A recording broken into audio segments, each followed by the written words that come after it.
apakah yang paling ditakuti manusia di dalam hidupnya? Jawabannya adalah maut atau kematian. Karena takut mati, maka seseorang bertahan hidup sedemikian rupa dengan berbagai macam cara. Namun, satu hal yang perlu dicatatkan bahwa orang yang takut mati lawan katanya bukan dia berani mati. Karena lawan kata takut sesungguhnya bukan berani. Tetapi lawan kata takut adalah kasih. Di dalam kasih tidak ada ketakutan. Dan ini yang dibutuhkan untuk seseorang yang sedang merasa takut. Termasuk pula ketika takut pada maut atau kematian.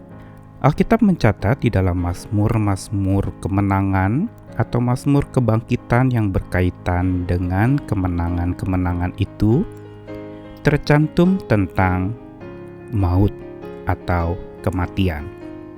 Saya Nikolas Kurniawan menemani di dalam Sabda Tuhan hari ini, masih dari Mazmur kemenangan. Kali ini ada 2 Mazmur yang akan kita lihat. Pertama, satu ayat dari Mazmur 68, yaitu ayat yang ke-21. Allah bagi kita adalah Allah yang menyelamatkan. Allah Tuhanku memberi keluputan dari maut. Lalu kemudian Mazmur yang kedua dari Mazmur 116 ayat 3-9. Tali-tali maut telah meliliti aku, dan kegentaran terhadap dunia orang mati menimpa aku. Aku mengalami kesesakan dan kedukaan, tetapi aku menyerukan nama Tuhan. Ya Tuhan, luputkanlah kiranya aku. Tuhan adalah pengasih dan adil, Allah kita penyayang. Tuhan memelihara orang-orang sederhana. Aku sudah lemah tetapi diselamatkannya aku. Kembalilah tenang hai jiwaku, sebab Tuhan telah berbuat baik kepadamu. Ya, Engkau telah meluputkan aku daripada maut, dan mataku daripada air mata, dan kakiku daripada tersandung. Aku boleh berjalan di hadapan Tuhan di negeri orang-orang hidup. 2 Mazmur yang tadi dibacakan, Mazmur 68 adalah Mazmur Daud, yang merupakan sebuah nyanyian perarakan kemenangan. Kemenangan-kemenangan sering dialami oleh Daud, dan dia menginsyafi bahwa kemenangan itu adalah pemberian Tuhan. Kemenangan itu diperintahkan Tuhan untuk menghampiri hidupnya sehingga dia beroleh kemenangan.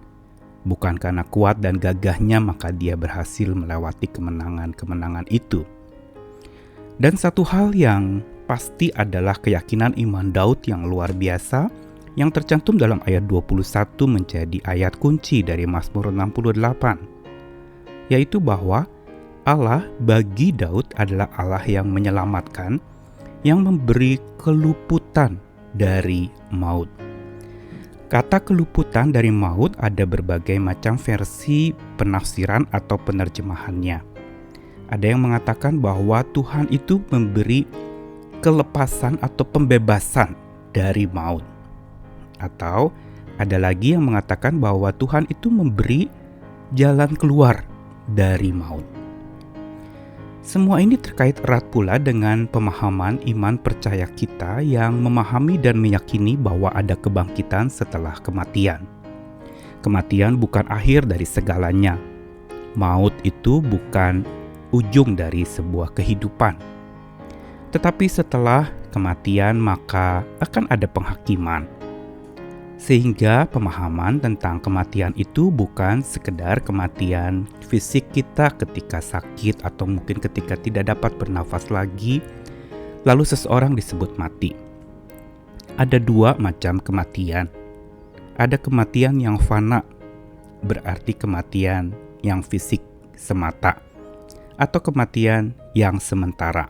Tetapi ada kematian yang abadi, kematian kekal, yaitu kematian karena seseorang tidak hidup dalam kebenaran dan hidup di dalam dosa, serta dia mengalami sebuah ujung kematian kekal dalam sebuah penderitaan yang abadi yang akan dialaminya. Pemazmur mencatatkan di dalam Mazmur 116 yang memang tidak dicantumkan apakah ini Mazmur Daud atau bukan. Tapi Mazmur 116 ini lebih kepada sebuah ungkapan isi hati si pemazmur yang merasakan betapa dia dililiti oleh tali-tali kematian. Dia gentar terhadap dunia orang mati. Dia takut ketika kematian itu menyerang atau akan menimpa dia. Dia mengalami kesesakan dan kedukaan. Apa yang diungkapkan pemazmur di Mazmur 116 ini adalah sebuah kejujuran bahwa setiap kita pun gentar menghadapi kematian. Bagaimana tidak?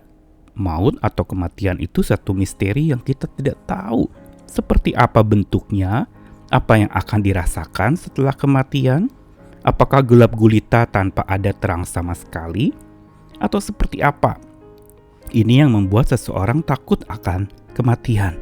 Sehingga seperti pemazmur, dia mengalami kesesakan dan kedukaan, kegentaran terhadap dunia orang mati itu sehingga dia merasa seperti hidupnya terlilit oleh tali-tali maut.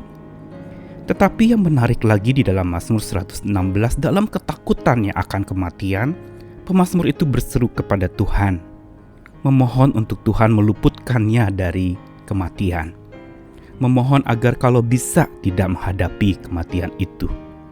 Dan dia menemukan jawaban bahwa jalan keluar dari ketakutannya adalah justru Tuhan yang pengasih dan adil, yang penuh dengan kasih sayang. Allah penyayang itulah yang menyebabkan dia tidak takut. Karena Tuhan memelihara orang-orang yang sederhana, yang lemah, dan Tuhan menyelamatkannya. Ini memberikan ketenangan untuk seseorang bisa menghadapi maut atau kematian. Sehingga keyakinan iman pemazmur di sini mengatakan, kembalilah tenang hai jiwaku, sebab Tuhan telah berbuat baik kepadamu. Perbuatan baik apa yang Tuhan lakukan kepada pemazmur? Perbuatan baiknya adalah Tuhan telah meluputkannya dari maut dan meluputkan matanya dari air mata atau kesedihan itu dan meluputkan kakinya daripada ketersandungan. Ini semua memberikan kabar gembira dan kekuatan buat pemazmur sehingga dia berkata di dalam penutup Mazmur ayat 9 ini, aku boleh berjalan di hadapan Tuhan di negeri orang-orang hidup. Keyakinan pemazmur yang membuat dia akhirnya bisa berjalan lagi menghadapi hari esoknya yang memang penuh dengan tindasan, penuh dengan berbagai macam ketakutan dan kekhawatiran, apalagi juga ketakutan kematian. Dia punya keyakinan tentang hidupnya itu dapat terluput dari maut. Kuncinya adalah bukan sekedar memberanikan diri dari kekuatan diri sendiri, tapi kuncinya karena ia percaya kepada Tuhannya yang menyelamatkan dan meluputkannya dari maut. Meluputkan dari maut bukan berarti tidak akan mati, tetapi meluputkan dari maut adalah justru membuat seseorang siap menghadapi kematian yang fana. Kematian yang sementara, setelah itu akan bangkit lagi dalam kebangkitan bersama dengan juru selamat kita. Dan luput dari kematian atau luput dari maut juga bukan berarti tidak takut menghadapi maut, tetapi bersama dengan Tuhan yang penuh kasih sayang, penuh anugerah cinta kasih, dan dia hidup bahkan sudah menang atas maut. Itu akan membuat seseorang dapat menghadapi maut yang fana itu bersama dengan Tuhan. Dan inilah pula yang menyebabkan dia akan terluput dari maut abadi. Karena ketika dia masuk ke dalam maut itu bersama dengan Tuhan, dia akan kuat. Dan hanya satu kali kematian yang dialaminya, karena setelah itu dia beroleh hidup abadi, kekal bersama dengan Tuhan. Karena kasihnya, cinta dan anugerahnya itu juga abadi. Hari-hari ini marilah kita belajar untuk tetap percaya dan mempercayakan hidup kita kepada Tuhan kita, kepada cinta kasih-Nya. Dia yang sudah bangkit dan menang atas maut, Dia juga yang akan membuat kita tidak takut menghadapi maut yang fana, dan akan diluputkannya hidup kita dari maut yang abadi. Selamat berjalan lagi dengan Sang Maha Hidup yang menang atas maut. Tuhan mengasihi kita. Jangan takut. Amin.